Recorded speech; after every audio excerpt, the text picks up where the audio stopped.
Welcome back, and of course, we are live wherever you are watching us, either on social media. This is Joy News, independent, fearless, and clear. Let's start with the details. We'll start off with some civil servants issuing a local government staff Association of Ghana. They've served notice. They went back on an indefinite strike. If President Mahama, newly appointed registrar for the Birth and Death Registry, Samuel Odum Botwey, takes office. Now, CLOGSAG says Mr. Botwey is a politically exposed individual and an alien to the civil service. Among others, the union wants government appointees to the civil service to be made exclusively from within the civil service. Kojo Krankanim is a Deputy Executive Secretary of Civil and Local Government Staff Association of Ghana. In 2017, a Supreme Court ruling came out with a 7-0 verdict on the issue of whether civil servants should be seen to be involved in partisan politics. It is a no-go area for civil servants at both central and local government. The civil service and the local government service are the fulcrum from where government delivers its services to the people of Ghana. And therefore, the civil servant must not politically color himself in discharging his duties. It is worthy, ladies and gentlemen, to note that this debate is being held at the Birth and Death Registry because information available to CLOGSAG indicates that one Samuel Odum Botwey has been appointed as Registrar of Birth and Death Registry. This Samuel Odum Botwey is a known activist of the National Democratic Congress, NDC, and was once the District Chief Executive of Asikuma Odoben Brakwa District Assembly in the Central Region. At this forum, we are pleading with His Excellency John Dramani Mahama as a matter of urgency to withdraw his appointment because it violates the Supreme Court ruling on neutrality in 2017.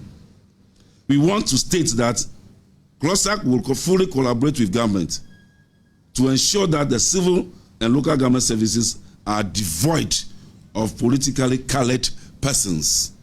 The negative impact of the appointment of political apparatchiks in the service cannot be underestimated. CLOGSAG is at this forum encouraging you, that is Births and Deaths staff, to safeguard the civil service and local government service and protect it religiously by resisting infiltration by politicians. Well, the union is also threatening to lay down their tools and proceed with an indefinite strike if their demands are not met. Going to work with the person appointed who has already been politically colored. We shall not work with him. Whoever is appointed is a politician or is seen to be a politician, colored as a politician, we will resist working with him. Sure. Is that not? It not be so. It be so. It not be so. It be so. No. All right. So media, we'll take some few questions from you. Dan, TV3. It has been stated there clearly that whoever is in the civil service or the local government service must not be seen to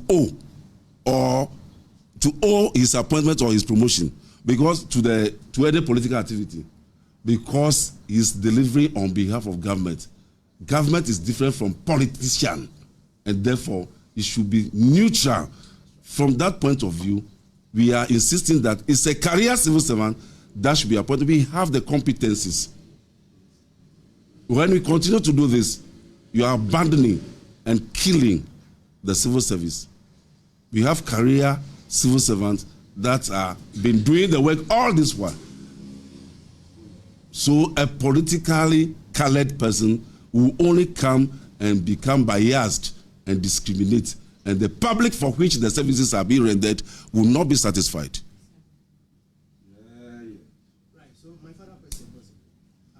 CLOGSAG went to court, and the case is still in court concerning this particular institution and the appointment of that lady. We want to stamp this thing out once and for all. From one administration to the other, there are certain precedents. So if you see our teeth this time, it is not different from the teeth we bear some years back. When they appoint the person is coming to work here, we are not going to work. The very first moment, even when we leave now and we met the person on the way, we lay down our tools. We are employees of government and we have a ruling or a law guiding us as to what to do. And we are supposed to use that law to protect ourselves. So when we ask you not to work or you realize that somebody is infiltrating, making your work difficult, you must do the needful. And one of the needful that we are doing is that we shall not work with you. If you victimize and it's visible because of this thing you victimize, CLOGSAG is very fast to detect it and we shall protect our people. Right, so this is a new position. It's not really new because last year CLOGSAG made it clear that this is how they were going to look at government appointees, especially as it relates to some of their unions and their membership. And so they are only carrying through the threats they issued last year regarding political appointments to some places they consider to be a no-go area for politically exposed individuals. Now we'll wait and see how government will react to this. Whether it's going to withdraw the appointment of the person to the birth and death registry, or CLOGSAG will take it to the next step. We'll come back to this matter when we have some more information plus do analysis on the backup. But let me take you to Parliament now, because the Minority Leader Alexander Afenyomarkin has formally petitioned the Speaker, Alban Kingsford Babin, urging him to remove Emmanuel Bejra as chairman of the ad hoc committee investigating the vetting chaos. Now, in his petition, Alexander Afenyomarkin cited multiple concerns, including what he discussed as a breach of the committee's impartiality, defiance of the Speaker's directive against public debate, and prejudicial remarks about minority MPs and the committee's proceedings. He argues that these actions compromises the integrity of the investigation and necessitate Bejra's removal. And I can bring you part of the statement that, or a memo that he submitted to the office of the Speaker. So as you can see on the screens now, this is Afenyomarkin's reasons behind his request for the removal of Emmanuel Bejra, the Member of Parliament for Ho West, who is chairing a 7-member ad hoc committee established to investigate the disturbances at the Appointments Committee on January 30, 2025. And according to following a meeting at the plenary sitting on February 4, he took the responsibility for and on behalf of his side, the minority, and urged the Majority Leader, also spoke on his side, urging him to vacate the suspension of the 4 affected honorable members, which the Speaker did. Now, this marked a critical and constructive step towards de-escalation and reconciliation. However, according to Alexander Afenyomarkin, there are some development relating to the conduct and public statements of Honorable Bejra have given rise to legitimate concerns regarding his impartiality, which respectfully necessitated his immediate removal as chair of the ad hoc committee. He says there are compelling reasons to respectfully request the Honorable Emmanuel Bejra recuse himself from his role as chairman. And this is his reason. He says, I, Minority Leader, instructed my colleagues not to participate in the probe. A minority MP had explicitly communicated via SMS that he was acting on my directive to decline appearing before the committee. An MPP MP who initially participated later withdrew from the proceedings, allegedly on my instruction. Now, these public statements, according to made by the chairman, whilst the committee was still ongoing, are highly prejudicial by publicly attributing motives and actions to the Minority Leader and the Minority Caucus. Honorable Bejra, according to Alexander Afenyomarkin, demonstrated a clear lack of neutrality in the discharge of his role as chair, created a perception of bias, particularly against the minority, also compromised the credibility of the committee's work by appearing to preempt its findings in the public domain.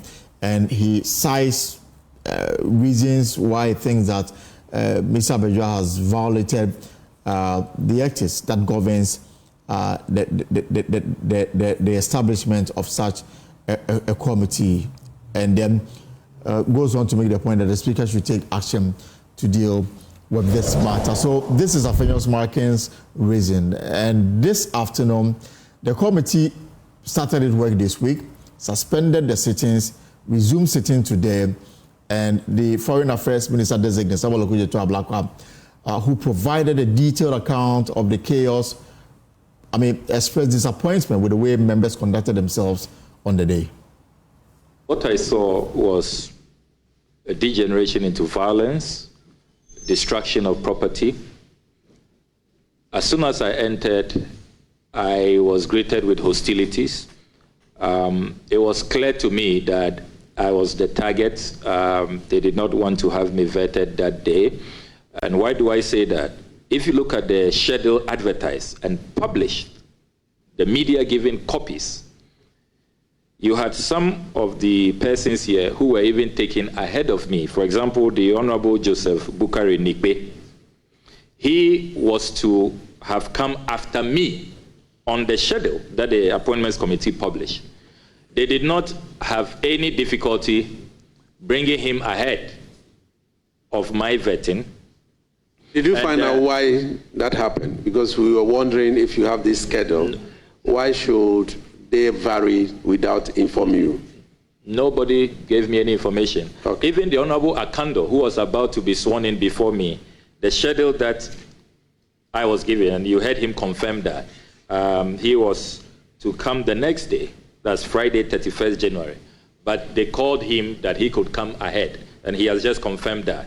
So what he said is really true, because if you look at the schedule, Honorable Akando was to be the nominee number 5 to be vetted the next day, Friday, 31st January 2025. And this was published, widely circulated to the media, and we all saw it. The media carried it. So as to how come, even though they were saying it was late and they were tired, they were happy to vet others who were not even scheduled to be vetted before me. They were very happy to vet Honorable Nikbe, who was, according to their own schedule, to be vetted after me. Honorable Akando, who was to come the next day, they didn't mind at all to put them ahead of me, and they were vetting them. I believe really, and I have sympathies for Honorable Akando. If I had not obeyed the chief whip and entered the room that night, I'm sure he'll have had a smooth vetting, like Honorable Nikbe was. But they felt that once I have entered and I'm in queue, as soon as they finish with Honorable Akando, I would then take my seat. They said they would just disrupt. Well, we cannot conclude on that. No, but Mr. Chairman, the facts are clear that these are people, according to their own published schedule, who were to be vetted before me. They were, after me, pardon me, they were all to be vetted after me. But at the end of the day, what we saw is that they made room to vet them ahead of me. No problem at all. I know that sometimes, I don't know what the exigencies were, if they made special requests. I know, for example, that Honorable Nikbe, his constituency, it will take a whole day of travel to get back. So if probably he made a special request that his chiefs have to go back, I will consider it. I mean, my chiefs will just need about 2 or 3 hours to get back as compared to him. So I can understand that. But to the extent that they were, making room for others, and then just upon seeing me, they engage in those hostilities. What I saw clearly was an attempt to totally disrupt the proceedings, and they actually proceeded to disrupt the proceedings. I heard the minority leader say, actually threaten the clerk, Madam Gifty Jage Goba, that she dares not swear in Honorable Akando, that if you did, you will see. You are a partisan clerk. I heard these words clearly. You are a partisan clerk. Don't swear in Honorable Akando. If you dare, you see what I will do to you. Naked threats. And then he got up. The chairman was screaming, order, order. They undermined the authority of the chairman, the Honorable Bernard Ahiafo. They even pushed him aside. What I saw, and I'm sure the videos will confirm that, his table and his mic was possibly taken out, and then they descended on the tables. And I heard the chief whip. The chief whip was the commander-in-chief of the chaos and the violence. He was directing them what to do. Muntutu, Munyi, you carry this and all of that. You know, he really decided to be the leader of the mayhem. After the minority leader had given the signals, had threatened the clerk not to swear in Honorable Akando, then the chief whip took, the minority chief whip, the Honorable Anodompre, then took over and then directed the violence that happened. We didn't see that in the video, that the chairman's microphone was taken away. Who took the microphone, the chairman's microphone away? So what I recall, you had the minority MPs. I recall Jerry, I recall the Honorable Tampuli, and they were in the thick of affairs with the minority chief whip, Honorable Anodompre, directing. And I heard him clearly because the mics were on, and even though I was seated here calmly, I could see and hear all of what was going on. And he said, Muntutu, Munyiyi. But you can't confirm who took the chairman's microphone. Right, so that's Samuel Odum Botwey, but he was waiting to take his turn before the appointments committee to be vetted when the chaos ensued. Now, let's hear from the chairman of the committee, Emmanuel Bejo, who is also the member of parliament for Ho West, and he's reviewed that some members failed to attend the hearing. Nevertheless, he announced the list of individuals scheduled to appear before the committee on Monday.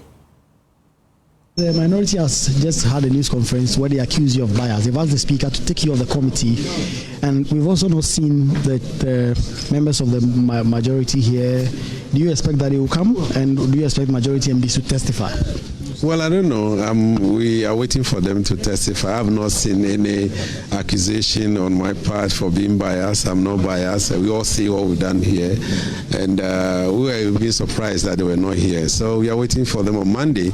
If they're not here on Monday, we invoke constitutional provision as well as the standing orders. Yesterday, when you spoke to journalists, you did indicate that Abno Siasare was in your meeting and she hasn't been here. In fact, it was Anime Duempi who addressed the news conference today that accused you of being biased and also said that they were not going to participate in this process. Sort of. Are you surprised by that? I am surprised because he was here with us. You met him on the first day. You saw him on the first day. So I don't know where that accusation of biasness comes from. So maybe he has to identify where I was biased. They've written an entire memo to the speaker asking that you be removed. I don't know. Speaker will have to admit that memo, but we will continue our work on Monday. Okay. Did you invite the witnesses from the minority side of the house? Everybody has been invited. You quite remember on Wednesday, I even mentioned that one of them was coming until the person sent us a text message that he was not going to come. But yesterday, Honorable Bina was with us at the meeting. We all agreed. And so we're surprised that she wasn't here today. Chairman, is there non-participation affected today's proceeding? No, at all. You also what happened. We will continue our work until the speaker says, well, otherwise. So we'll continue our work. Chairman, the accusation is that you threatened to beat up some members of the minority, for which reason they are accusing you that you are biased and you are prejudiced against them. I threatened to beat who? I quite remember in December when we had, that was in the 8th Parliament, not 9th Parliament, when we sat at the majority side. And the journalist asked me, oh, what happened? Why were you sitting there? I said, oh, we are sitting there because the speaker has given us, or we're there because there was this speaker's directive. And so what will you do next time? So when they come and sit on my seat, I'll beat them. Is that a threat? Did I say I'm going to beat them? Have I beaten anybody? As compared to people breaking chairs and tables and removing cables from microphones, no, that is far-fetched. Chairman, they are accusing you of seeking to shift the blame on them, and that you think they are so responsible, and just they are hinged on your media engagement, your media interviews. Well, that is for them to decide. But for us, we'll continue our work. Whatever they say through the press conference, whatever it is, we'll continue our work. Did you? So that's the chairman of the this ad hoc committee that's been put together by the Speaker of Parliament to investigate the chaos of January 30, 2025 at the appointment committee sitting. Now let's put this to proper conversation. And join us on via Zoom, former member of Parliament, Mr. Husseini. Mr. Husseini, Happy New Year! First time I'm seeing you in 2025. Happy New Year to you too. Right. So let me just find out. I mean, Afenyo Markin, the minority leader, is asking that the chairman of the committee recuses himself, or the speaker has been invited to remove him. And these are his reasons.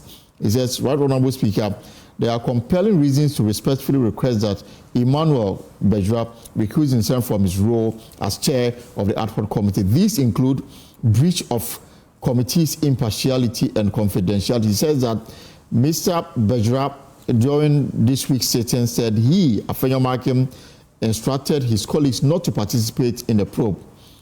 A minority MP had communicated via SMS that he was acting on my directive to decline appearing before this committee, and then goes on further to say that because of that, he's demonstrated a clear lack of neutrality in the discharge of his role as chair, created a perception of bias, particularly against the minority. Are these grounds that should necessarily, lead to the chairman recusing himself or the speaker finding another person to chair this committee?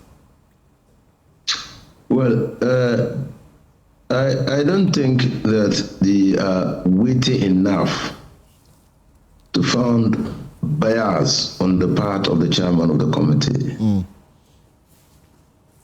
The chairman of the committee appears to be speaking to facts. Why haven't the minority appeared? It says, well, a member of the minority sent in a text and said, the leader says I should not appear. Is that a fact? If it is a fact, how does it found the case of bias? How does the matter prejudice the position of the minority? Afenyo Markin is the leader of the minority. Afenyo Markin is not the subject matter of the investigation. He is set to appear before the committee on Monday. Yes, he's going to appear as a witness. Right. Okay, he's not the subject matter of the investigation. It's the chaos, which is the subject matter of the investigation. And they're investigating to find those who were behind the chaos.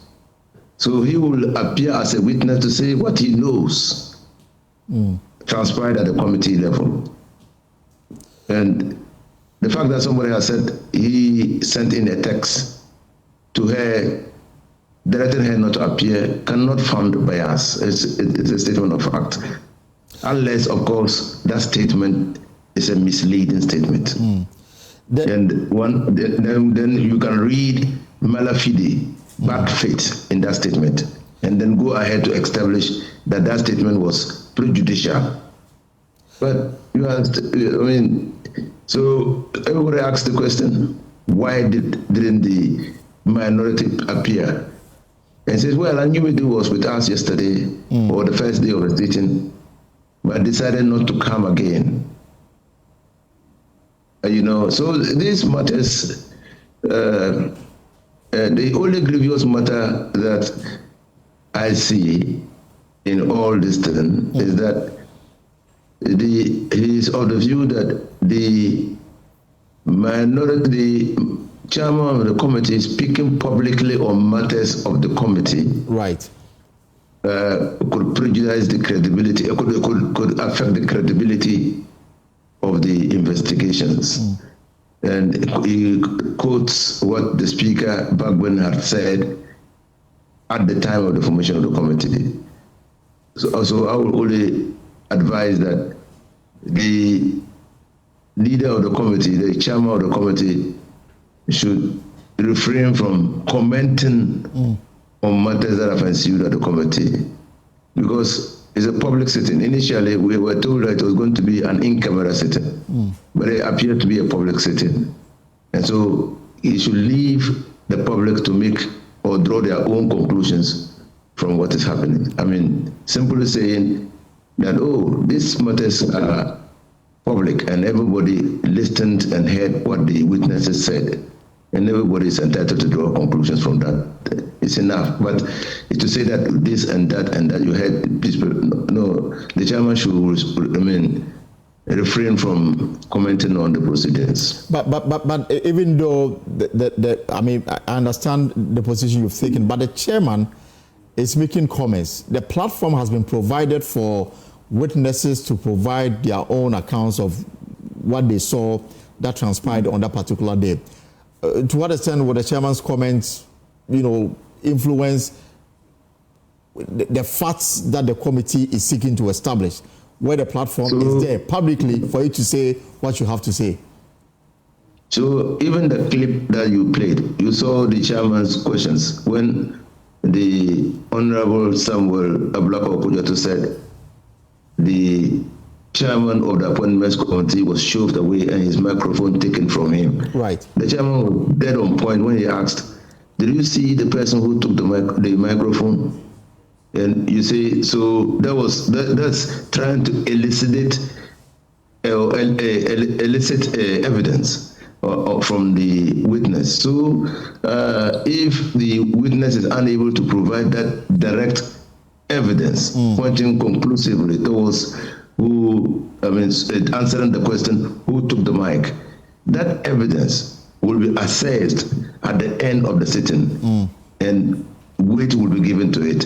And so it is not for the chairman to comment whether someone was able or unable to say who took the microphone or who shoved the chairman of the appointments committee away. So I think that is like I said, all other grounds, I don't see that they are weighty. I mean, they are statement of facts being made on why people have not appeared before the committee. How that can be prejudicial to the minority's interest, I fail to see.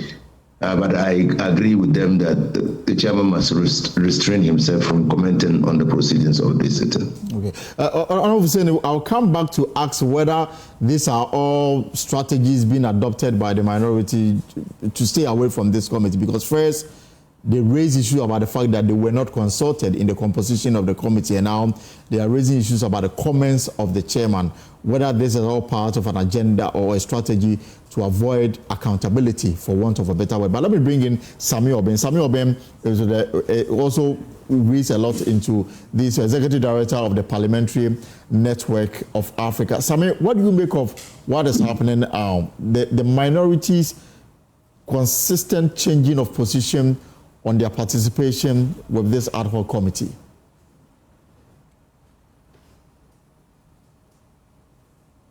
Samuel, if you can unmute for me.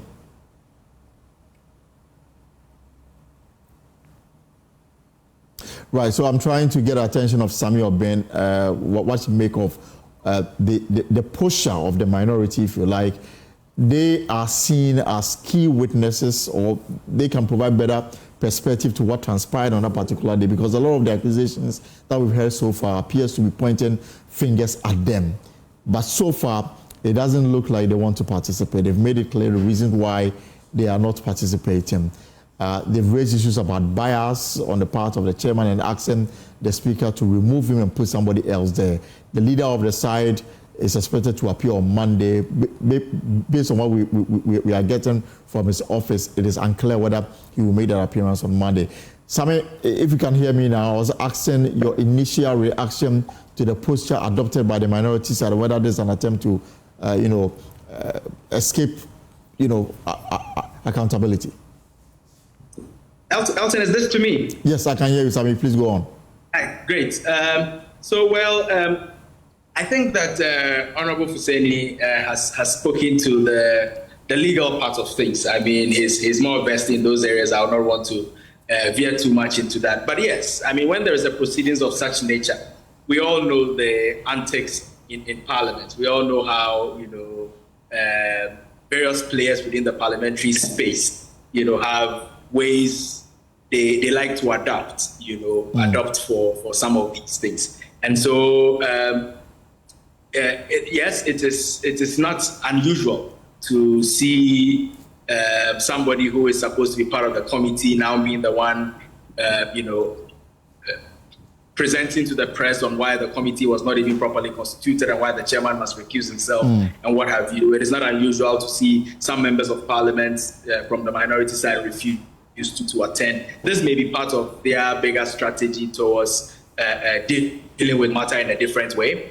We do not know yet, but I think that the most important thing for many of us Ghanaians, myself included, is that how do we get to the roots of this particular matter? How do we get Parliament to have its image, refined, as a result of it being seen to be going deeper into this particular matter and dealing with it head on? And how do we have the institution of Parliament coming out unscathed from all of these processes? I think that's the bigger question that many of us are interested in, stemming from all the history that happened in especially the 8th Parliament and some of the very unpleasant things that took place simply because Parliament failed to take decisive steps on some of the issues that took place in the 8th Parliament. But again, the concerns of Alexa and Afenyomakin, I mean, these concerns must be addressed. You don't side with him on that? Well, you see, the interesting thing about all of this is that Mr. Makin on, I think, Tuesday had the opportunity to address the House on this matter in a statement. In that particular statement, the issues were more about, apologizing, holding responsibility for his entire caucus, promising the people of Ghana that that's not going to happen.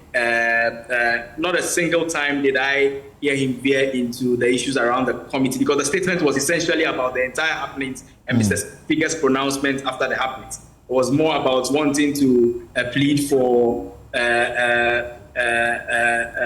mercy for the members of Parliament who have been suspended and all of that. And so that opportunity provided itself. That does not mean that after that opportunity, he doesn't have the right to express himself and to state what he finds as worrying within the process. But I also do not think that that takes away from the committee properly constituted by Parliament to go about its legitimate duties and to present its findings to the overall House. Of course, it would have been tidier in an instance like this, and the optics would have been better, and the people of Ghana would have appreciated it better if both sides really took this particular process very seriously, got involved, came out with recommendations towards finding lasting solutions to these very unpleasant things that keeps happening in Parliament, so that we will know that our members of Parliament are really serious about the image of the institution of Parliament. It's quite unfortunate it's happening this way, but it's within their right to, express themselves and to state areas where they are concerned with, and nobody can take away their rights from them. Honorable Hussein, I mean, as a former member of Parliament, I'm sure you are aware of sometimes some of the strategies that the various caucuses adopt, either to frustrate or put obstacles in the way of, establishment like we are witnessing today. First was the fact that the caucus was not informed about the composition. They heard about the Speaker pronouncing the members to constitute the committee. There was no form of consultation, and they had issues with it. And today they have issues with the chairman. Is it in a way to suggest that perhaps this is a strategy to avoid appearing before the committee to provide testimony or tell them what exactly happened when there have been so much condemnation on the part of the minority side? First of all, the minority doesn't believe that the establishment of this committee is legit, and they've maxed that in challenging the procedural compliance, the procedural manner in which the committee was established. And so, at the core of their objections is the procedure adopted in setting up the committee. Now, they also know that all of us watched what happened on TV. So they do not want to appear unnecessarily recalcitrant and be seen by the public to be disobeying attempts or frustrating attempts to restore the dignity of Parliament. They know that the public is very vexed on what happened at the Appointments Committee meeting. So they are walking a tightrope. but I know that this is strategic. Now, so the first strategy was to draw all their members away from the committee. By doing that, they have successfully painted the committee as a one-sided committee. So one-sided committee, the report will lack that level of credibility which would have come about by reason of the inclusiveness. I mean, the minority being part of it. If the minority was being part of it, then we would have said that the minority views have been included in the report of the committee. But now it's the committee of the majority. So they've attacked the credibility of the committee. They've also attacked the legitimacy of the committee. Now, they are not done yet. So they've escalated the attack. This time they are attacking the head. So it's consistent. They just want the public to know that this committee is not fit for purpose. But finally, on this matter of whether or not the committee is well constituted to investigate this matter, these are members of parliament investigating themselves, if you like. Now, I remember the Speaker's response to a similar question when he launched the 30 years of parliamentary democracy in the North, where he was asked why, up until that time, the Speaker was yet to put together a committee to investigate events that led to his election in Parliament, where similar skirmishes was witnessed on television. The Speaker's response was that he couldn't set up members of Parliament to investigate themselves. What makes today's event different from there? No, I didn't hear the Speaker say that, because it's only members of Parliament who can investigate themselves. Yeah. Because when you look at the Committee on Privileges, in the establishment of Committee on Privileges and Immunities, and everywhere, the conduct of members of Parliament is subject to the Committee on Privileges and Immunities. Right. Everywhere. And so the fact that the parliamentary standard orders allows for this establishment of that committee means that in assessing the conduct of members of Parliament, there is a peer review mechanism there. It's peer review. It's only members of Parliament who can peer review the conduct of their colleague members of Parliament and recommend sanctions if need be. And those sanctions contained in the recommendations will be debated on the floor of the House. And if the entirety of the House comes to the conclusion that the sentences imposed or the punishment and sanctions imposed on the recalcitrant members are just and fair, and uphold those sanctions, that those members of Parliament whose conduct has been the subject matter of investigation by the Privileges Committee will be sanctioned. Exactly. That's how parliamentary democracy is. In fact, it is only members of Parliament who can expel from Parliament their colleague members of Parliament based on abuse of privilege, abuse of office, or contempt of Parliament. It's only members of Parliament. It's not even the court.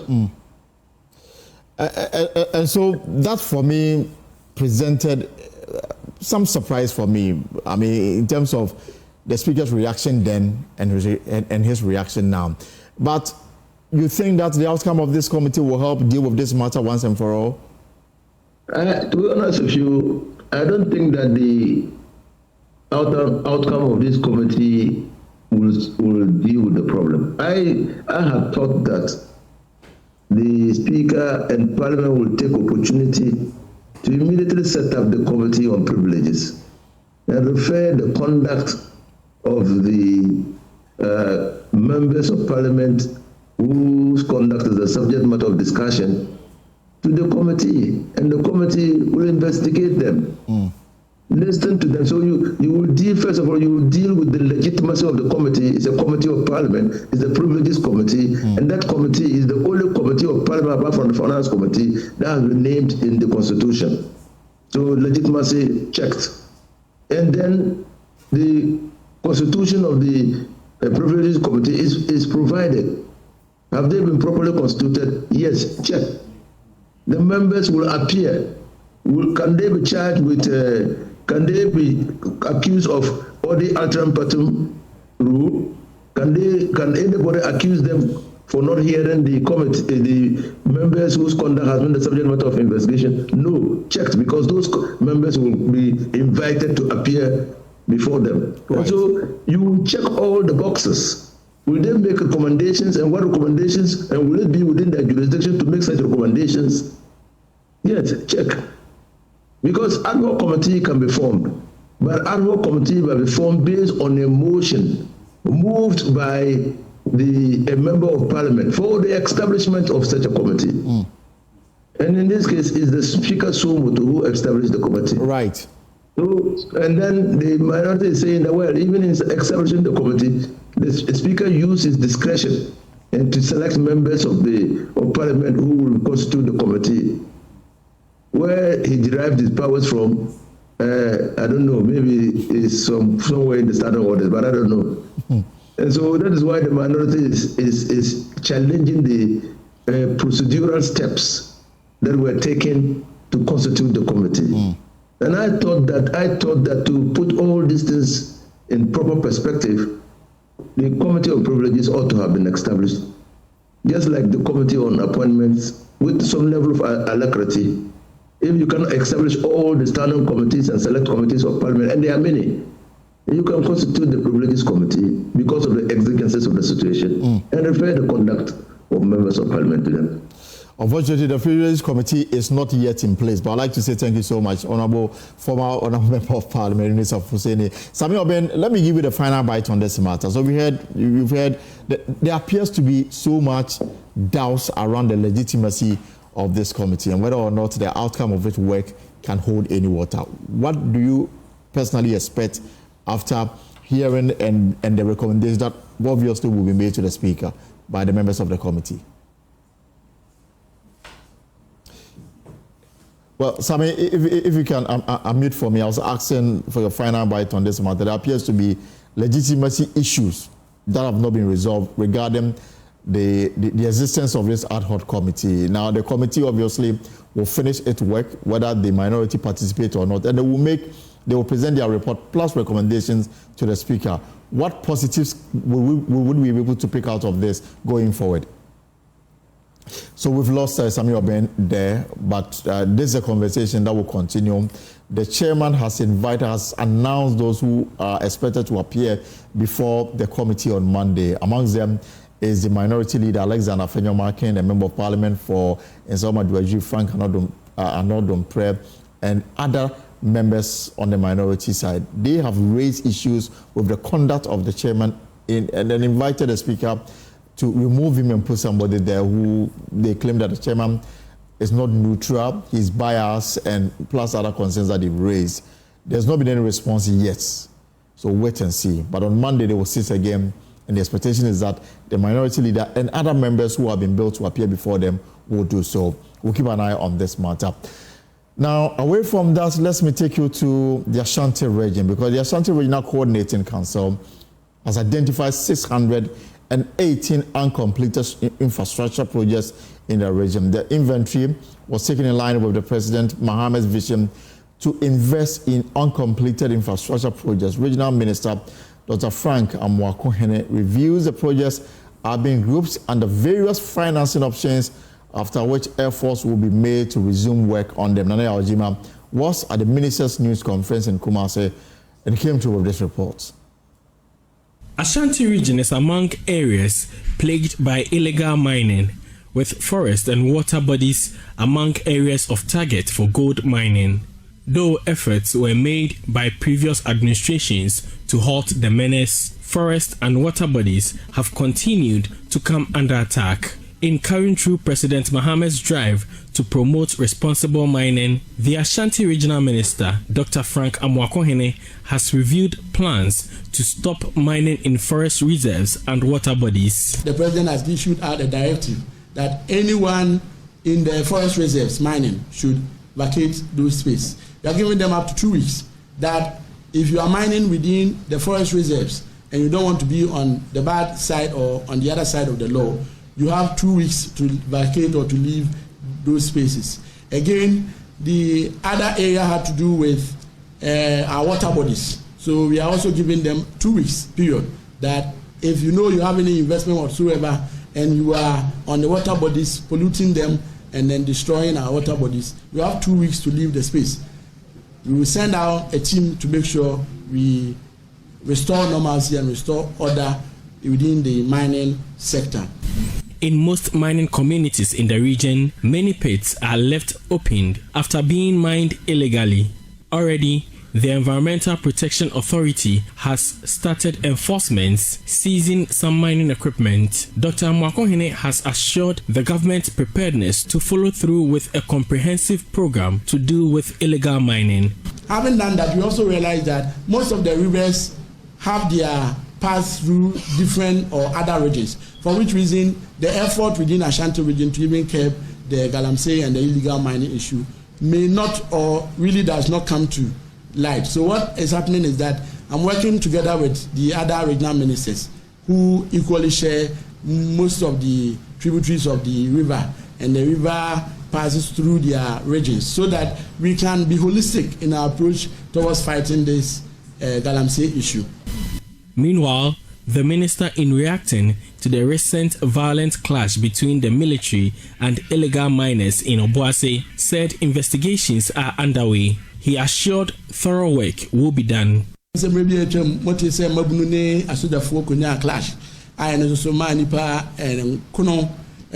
Not long ago, 9 lives were lost due to the clash between the military and illegal miners. The president issued a white paper demanding investigations to be conducted into the matter. This will help us protect the people of the area.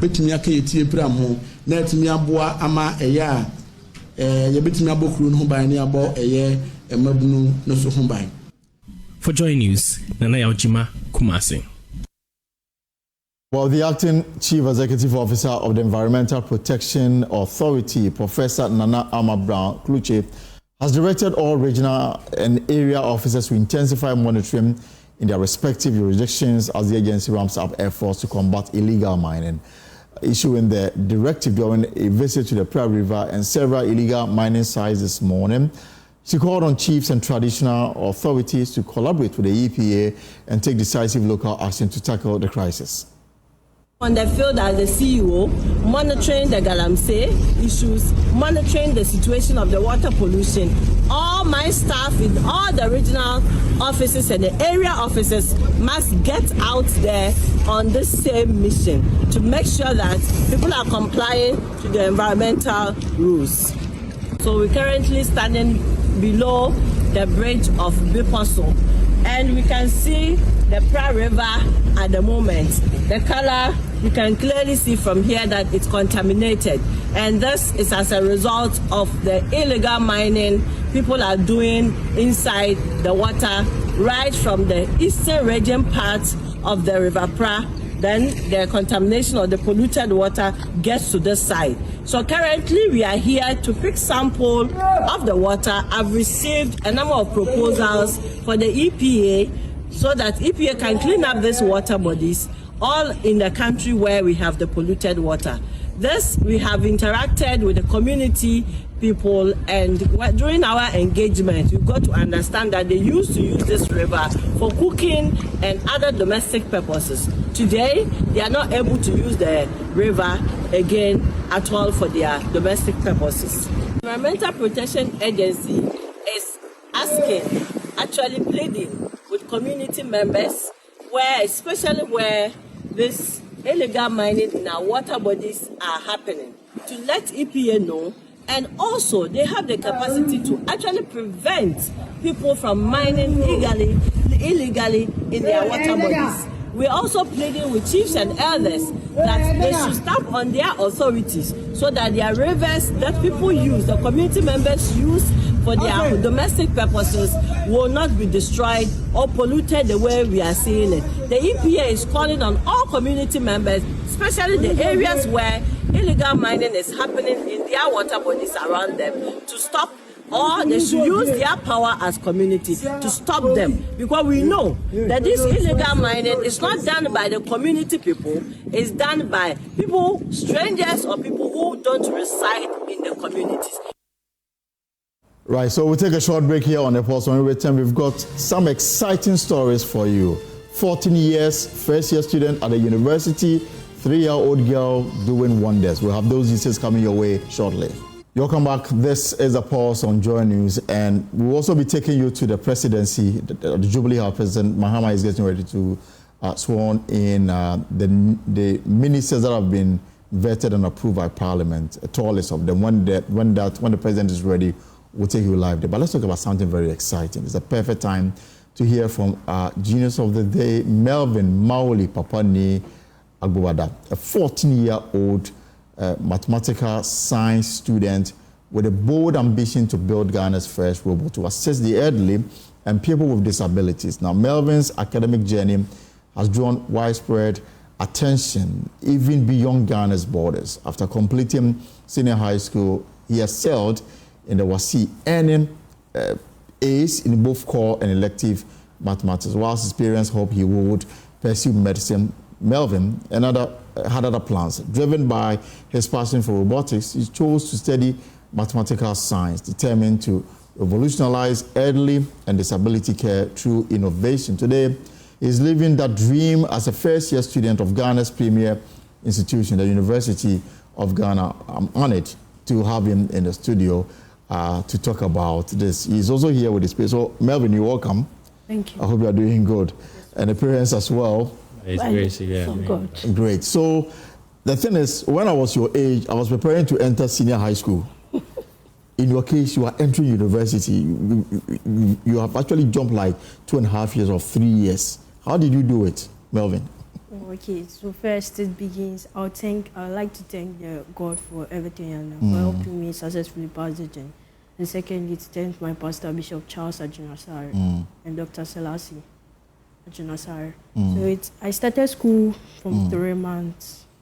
I was in So your folks want to hear you loud and clear. So if you can kindly pitch the voice up for me, just like you are working the mathematics. Okay, so I started school in 3 months, and I was 4 years in class 1. 4 years in class 1. Right. So I later moved on to class 2, with 5 years, class 3, class 4, class 5. But from class 5, I wanted to enroll in Achimota Basic School, but they were admitting only students for only just the junior high school. So my parents took me to other schools to pursue the classes, education, but that was back then. They weren't using the semesters, so they were using the terms, first, second, third. Right. So I went back to Bethany in Jolu for first term in class 6. Later, I went to write the entrance exams to enter the junior high school in Achimota Basic School. So I went there and I came out sit over 3,000 students. For admission to junior high at Achimota? Yes, please. Okay. So later I was admitted to the boarding house. By that time, I was 8 years in JHS 1. So later, they had their speech and prize giving day, and their old students, which are called accurates, came asking me my age, and I told them I was 8. They began to support me and advise my parents to make me write BEC in Form 2. So my parents told me about this, and I told them, okay, I'll give it a try. So after that, I wrote a BEC, and I came out successfully, and I was enrolled in Infancy. So at that time, you were in JHS 1? No, JHS 2, and then you wrote the BEC? Yes, I wrote a BEC in JHS 2. Okay. And you got admission to Infancy. Yes. And I entered SHS 1 at the age of 11. I went to SHS 2, SHS 3. And actually, my parents wanted me to do medicine. But I didn't want medicine because I wanted to be a robotics engineer. So I wanted through mathematical science. I'll come out of that field. So I made sure I studied in my elective and core maths. Later, I came out successfully A1 in elective and core maths. Got admitted to University of Ghana to do mathematical science. So, so the natural progression would have been that at your age as you sit around, you should still be in SS. But you are now a first-year student at the university. Yes, please. And you're ready for for tertiary education? Yes, please. Let me bring in the parents. I mean, how? I know that it happens sometimes. Yes. For example, there's also a 13-year-old boy who just got enrolled at the Kwame Nkrumah University of Science and Technology. Yes. So it looks like something good is coming from Ghana. But what push did you give him to push him to this level? Whilst his mates are still in SSS, he has taken the lead at the university. Okay.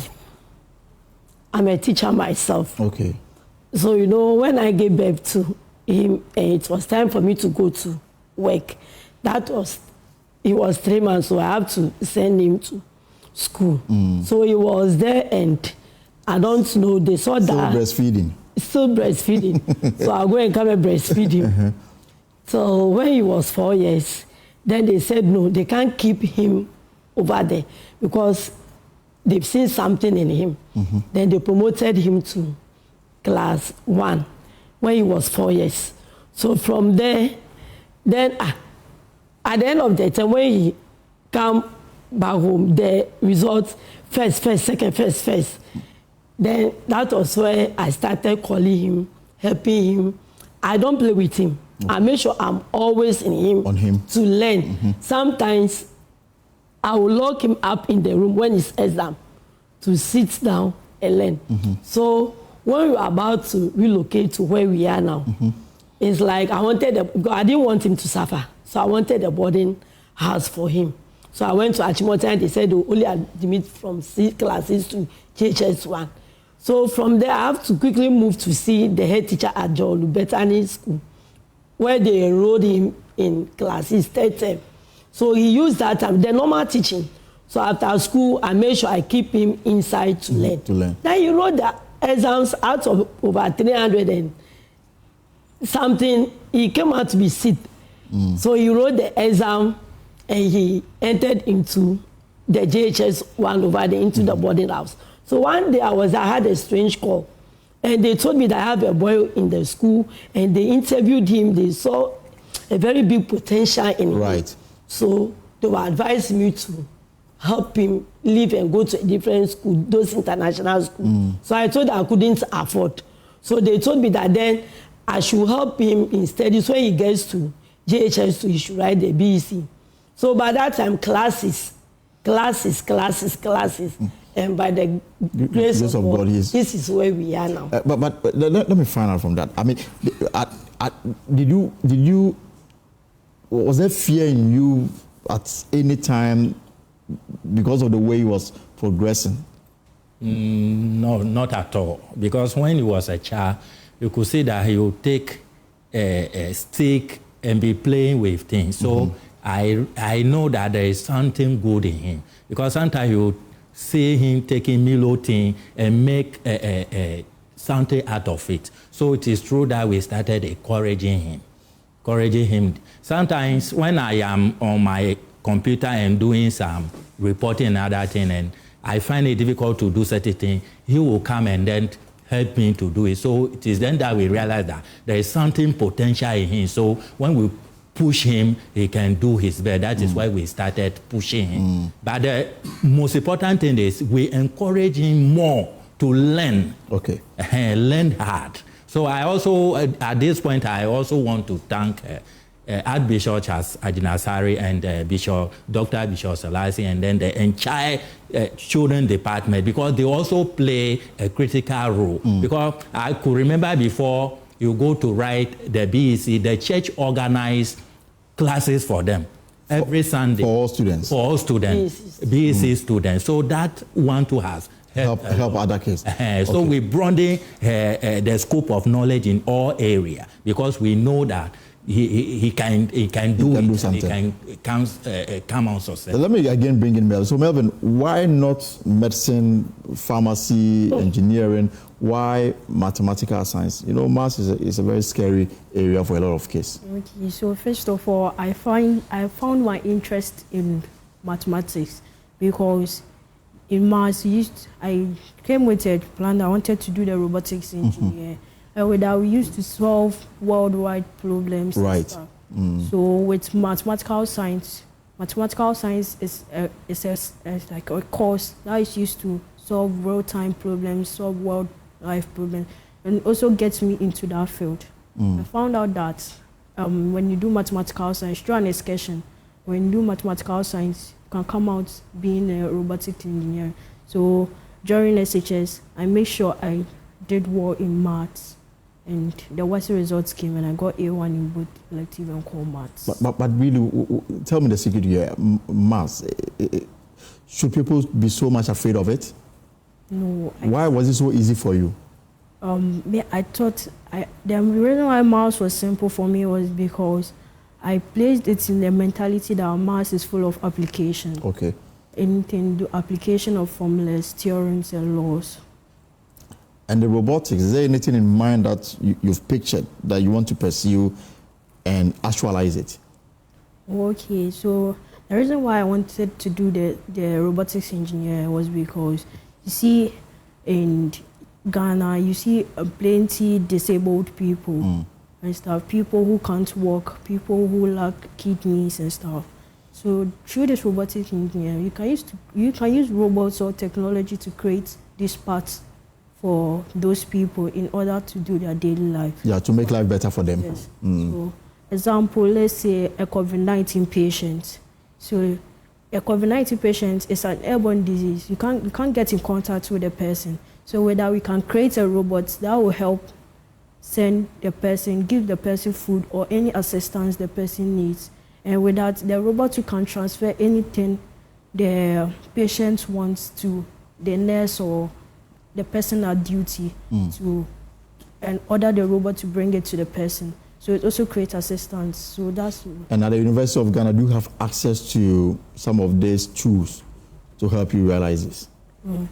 Please, we have the University of Ghana. We have labs and stuff. Mathematical science is a course that needs experiments and stuff. So you need to buy a lot of tools and stuff in order to make the course easy for you. My parents also helped me most financially, bring their full support, but that's not enough. So like, I'm calling on maybe if any scholarship or anything, or any organization such as the MOBA, so that they can come and help me, so I'll be able to pursue this course easily. Yes, so I was coming to it and to find out, because robotics is quite expensive. Yes. And this is something that you have committed to help Melvin achieve that aim. Yeah, initially, I know it's full of practicals. It involves a lot. So I was trying to take his mind from there, but he said no. That's what he wants to do? Yes. He said no, Mama. So he was on me that day, so I decided to allow him to do yes, it. to do it. And is there any scholarship anywhere that is helping with the pursuit of this? No, please. And so this is a full paying course? Yes, please. And he wants to further it abroad. After the degree, the 4 years, he wants to continue outside. So we need scholarship. Okay. So how many months are you now into it at the University of Ghana? You just started? Yes, I just started. So we haven't made semester break in April. But the course alone is 4 years. Okay. So that's a long way. That's a long way to go. So how are you going about this, sir? As for we, his parents, we are ready to support, give us our best to help him realize his dream. So once he has started, we will make sure that he's finished successful. But his dream is to pursue it, because we know Ghana here, like he said, we have a lot of disabled persons and a lot of problems that we are facing. So when he study hard and become one of these robotic managers who you can solve the problems, create robotic to solve our problem, Ghana will be a better place for all of us to live. So we, the parents, we are believing God, because we know that with God all things are possible. We are believing God that the little that we can do to push him, we will do that. But at this moment too, we are also pleading with the general public that they can also come to our aid by helping us to make sure that he achieves. Yes, that dream come true. Yeah, so I'll allow Melvin the final words, but before I do, let me come to you, Mama. I mean, you are a teacher. Yes. And clearly you prepared him for the challenges of today. Yes. You didn't allow anything to go waste. You filled all the time around him with learning. Yes, please. And that is the reason why he is where he is today. Yes. So what lessons can we draw for him? First as a parent and as a teacher? As a parent, we shouldn't leave our children like that. We should support them, especially in their learning. We shouldn't look down upon them that they cannot. Yeah. No, they can do it. Sometimes some parents give up so easily. Oh, yes. Even when he started... If the child is struggling to adapt, they give up. When he was that in the child JHS, is good for nothing. Why are you worrying the small boy? He's too small. Why are you worrying him? So sometimes I don't discuss him with people because they will discourage you. Right. So I do my things and I encourage him. So I'm also telling parents to encourage their worst and to help them to achieve their dreams. Okay. Mervyn, your colleagues, your age mates, and those who are also coming up, what will you tell them? Well, I'll tell them that they should take their study serious and also get self-motivation, which will help them move on. Because sometimes to get to a point, like you become fed up, and with self-motivation to help you move on, that yes, you can do it. And also be saying a lot of confessions. Like maybe when you wake up, you say, this one, I'll be able to do the course, like make convictions. And how are you enjoying campus life? You know, usually when you go to class, you will find people who are like 4 years older than you, your seniors, and then you are in the same classroom with them. How do they relate to you? Oh, they relate to me normal. Like, and your lecturers too? Oh, they relate to you normal. And you are enjoying campus life? Yes, please. Okay. We'll leave it here. That you want to add something before we go? One thing I also want to say is that, you know, I'm work with NCC, National Commission for Civic Education. And then when we go to community to work, sometimes you see young children, age of 13, 14, with this teenage pregnancy is something that is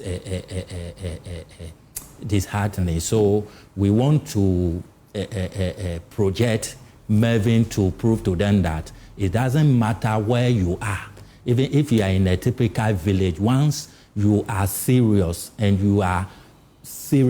motivated, you can do it. So I want to plead with parents that they should take their children as their friends. Right. Because sometimes when you go to villages and you see 10 o'clock in the night, parents are sleeping. And then the children are doing their own things. Moving around. Some are in wakekeeping and other things. So it will not help. So the parents should take it upon themselves and discharge their responsibility, because children are gifts from God. It is our responsibility to take care of them. The children have also said it. It is the duty of a parent to provide all basic needs, including education and everything. So I want to use Mervyn's story to tell all those children that they can also do it. So they should also learn hard, so that whatever aim they have ahead of them, they can achieve it. We'll leave it here for now. Thank you so much for coming to Mervyn and your parents. I mean, Mervyn is 14 years old. He is a freshman at the University of Ghana pursuing mathematical science.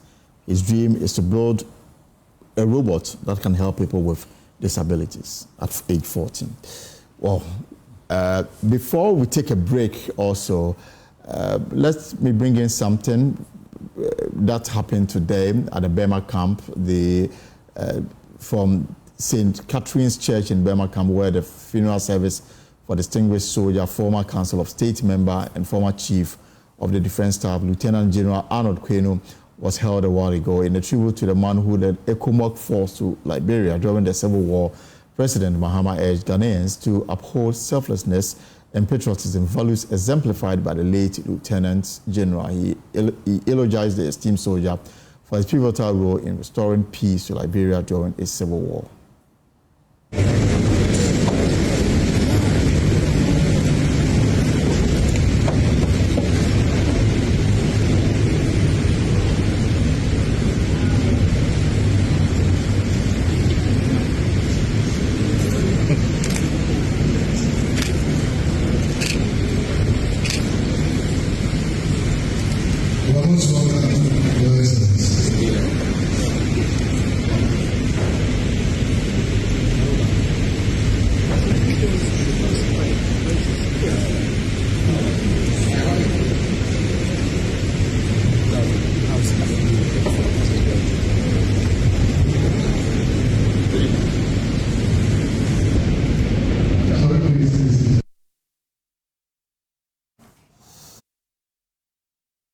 We'll take a short break and return with more here on The Pulse.